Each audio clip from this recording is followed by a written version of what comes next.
The Last of Us, that was the biggest one. Okay, I could see that. It's almost kind of like in the abstract, because I think the way that I heard somebody put it was that they said, look, I don't want kids, but The Last of Us made me want a daughter.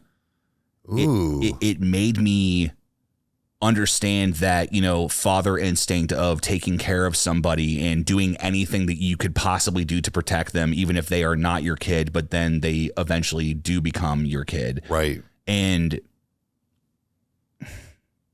part 2, spoilers for part 1 and part 2. If you guys have not played Last of Us, I'll give you a second to get out of here. If you don't want to know anything, 3, 2, 1. She dies. Everybody dies.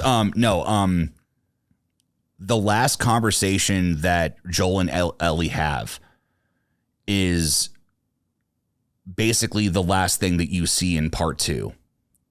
And okay. It's after everything of, knowing that it's like, God, like, she finds out, Joel lied.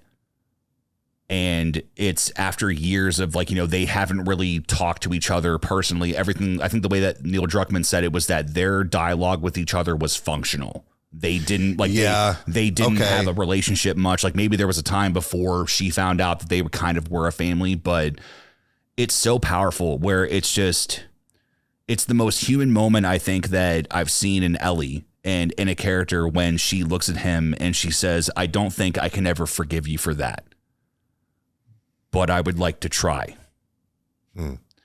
And that it hit me so hard because knowing that the very next day is when the events of part 2 happen. Yeah. And you realize that was the last conversation they ever had. They were finally okay. It's made me look at my own life and made me understand that the conversations I have with my loved ones, or if I'm fighting with somebody, or if I have, you don't know how long you have with everybody here with you. And you don't understand, the true scope of life and the orchestration of everything that's happening around you, whether you think it's something higher or not. Like life is happening whether, we want it to. And yeah, that one was a really big hitter for me. It was so insane to see these characters that I love and adore so much, and being able to, yes, go through hell, but also have that moment of relief where it was like, oh my God, like I cried for like 10 minutes, Yeah. so like that one really, really affected me. But